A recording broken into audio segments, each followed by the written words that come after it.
Welcome to the Tiger Lacrosse Report. I'm your host, Spiro Morekas, along with the head coach of the Tigers, Shawn Nadelen. And Coach, the Tigers get on the winning board this past Saturday with an 8-7 overtime win against St. Joe's. And I guess the first thing we should say is that this is not your father's St. Joe's. This is a different program than what we used to see when they were in the CAA.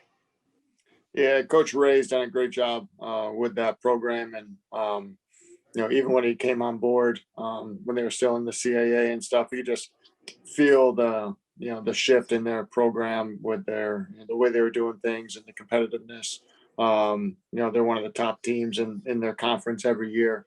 And, they have one of the best face-off guys in the country playing for them. And anytime you have that, it's a nice thing to have, on your program. So, we expected it to be a great battle. He and I are actually really good friends. And it was nothing short of that, obviously. Now, the weather conditions were certainly not ideal. You had freezing rain all day. In talking to the players afterwards, was there a major problem? And talking to Glenn Smith, he told me that one of the biggest problems is your hands and your feel. Was that a problem for everybody on Saturday? Yeah, I feel all over the field. That was definitely an issue. The elements played a part in kind of the way the game unfolded and the sloppiness of the game and clearing and possession woes.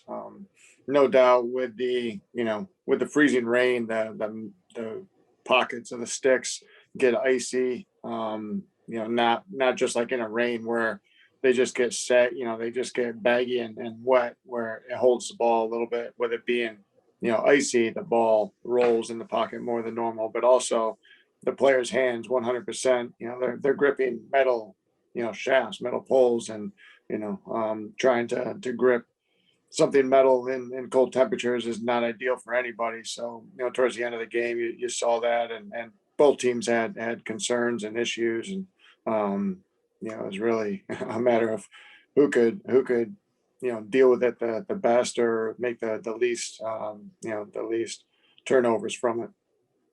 All right, well, the game itself was a game of runs. The Tigers open up a 2-0 lead. St. Joe's comes back, ties it up.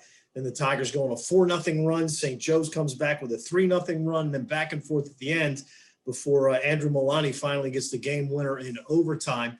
You've got to be very pleased with this freshman. He's got 2 goals in both of his games.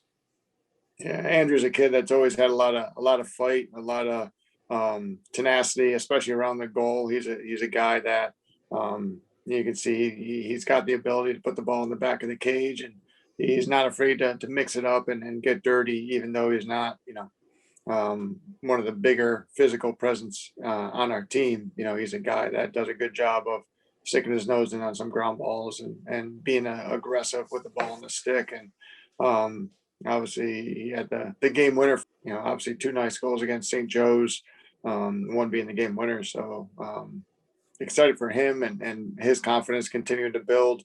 But obviously extremely excited for our program.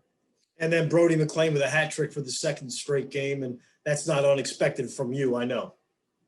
Yeah, Brody played like a 5th-year senior should and took command and took care of his opportunities when he needed to. He had to work a little bit more than normal, trying to earn the ball and in the clears and things like that. So Brody did a lot of good things for us, not just putting the ball in the back of the net.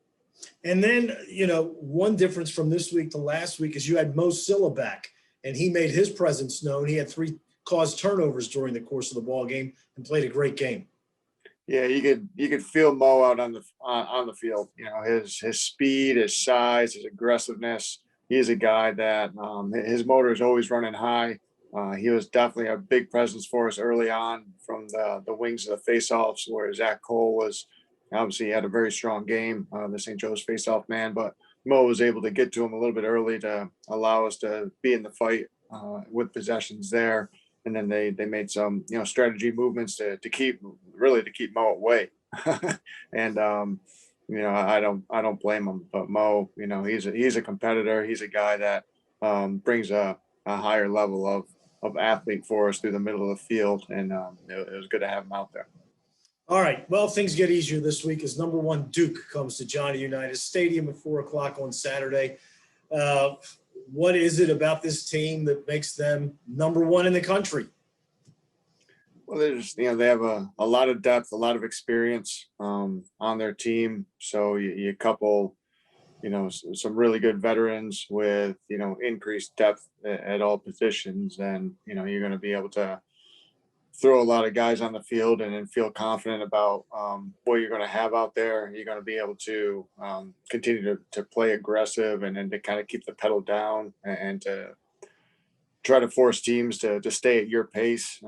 They're skilled, they're athletic. They got very good personnel, like we said. So there's no doubt they're a really good team and more to a lot of the attention they're getting. But it's again, you roll out the ball, blow the whistle, and play the game, and see who really shows up to play. One thing that you saw, and I watched some of their first game against Denver, and they fell behind. I think it was 7-2 early on in that game, and they didn't panic at all. Came back and defeated the Pioneers. So Coach Danowski's team, they're well prepared, and they're not going to panic. If the Tigers get out to an early run, they're not going to go away. Yeah, that's the benefit, I think, of having veterans, seasoned veterans on your team. That the Denver game was a case in that Robert Morris jumped out to lead against them, and then Duke just stayed true to who they are and kept plugging away. And again, they got playmakers all over the field, and they believe in who they are and what they do, and they're going to stay true to that. So with any opponent, you can never really count them out to that final whistle, but Duke's proven to that you really got to play through the final whistle, and then if you have an advantage, continue to be aggressive and smart in that. Well, we'll talk about this next week, but you have a quick turnaround after the Duke game because you play Mount St. Mary's the middle of next week. How does that affect your preparation at all over the next 6-7 days? No, we're focused on really just us getting better. Obviously we know who we're playing. We're going to learn about their personnel and their systems, but we have a great deal to improve upon ourselves.